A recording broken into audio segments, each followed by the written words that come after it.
నా బిడ్డా, నా మాటలు జాగ్రత్తగా ఆలకించుము. నేను చెప్పిన మాటలు, నేను చెప్పిన సంగతులు, నా ఆజ్ఞలు మరిచిపోకుండా నీవు నీ కుటుంబము అంటే నీ బిడ్డలతో సహా నన్ను మరవకుండా విశ్రాంతి దినమును ఆచరించి నా చిత్తానుసారముగా నీవు జీవిస్తే నీకు ఏది అవసరమో ఏది కావాలో సమస్తాన్ని సమకూర్చే నీ దేవుడను కాబట్టి నీకుచ్చిన మంచి దేశములో ఇండ్లు కట్టుకుని వాటిలో నీవు జీవిస్తూ ఉండగా మీకు ఏదీ తక్కువ కాకుండా నీ గొర్రెలు మేకలను కూడా వృద్ధి చేస్తాను, నీకు వెండి బంగారం ఇస్తాను, సిరి సంపదలు ఇస్తాను, నీకు కావలసిన ప్రతి అవసరము తీరుస్తాను. అయితే నీవు ఐగుప్తదేశము చేరిన తర్వాత నన్ను మరిచిపోతావేమో. నన్ను మరవకుండగా నిత్యము నీ బిడ్డలతో సహా నా సన్నిధికి వస్తూ ఉండాలి. అప్పుడే నిన్ను బహుగా దీవిస్తాను. నీ పిల్లలకు, మీ భార్య భర్తలకు ఏ అనారోగ్యం రాకుండా కాపాడుతాను.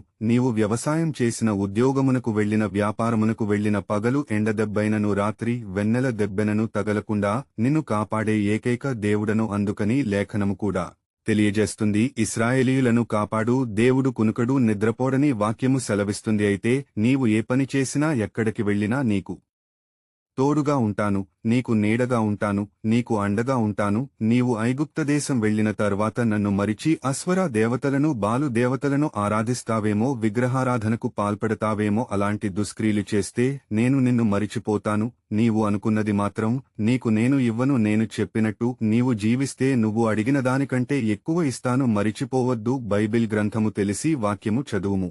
ద్వితీయోపదేశకాండము 8వ అధ్యాయము 10వ వచనము నుంచి 14వ వచనము వరకు. నీవు తిని తృప్తి పొంది నీ దేవుడైన యెహోవా నీకిచ్చిన మంచి దేశమును బట్టి ఆయనను స్తుతింపవలెను.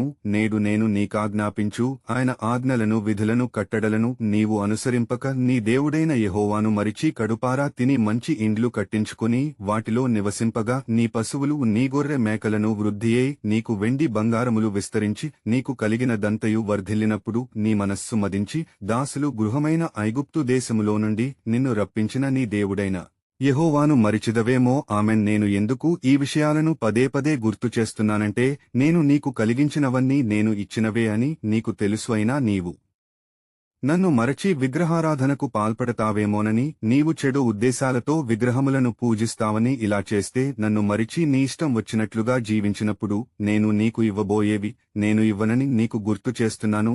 సృష్టికర్తను నేను, సర్వ సృష్టిని సృష్టించిన దేవుడైన నేను అందరినీ సమదృష్టితో చూస్తానని, నీవు నన్ను మరవకుండా ఉంటావని ఈ విషయములను నీకు గుర్తు చేస్తున్నాను. ఆమెన్.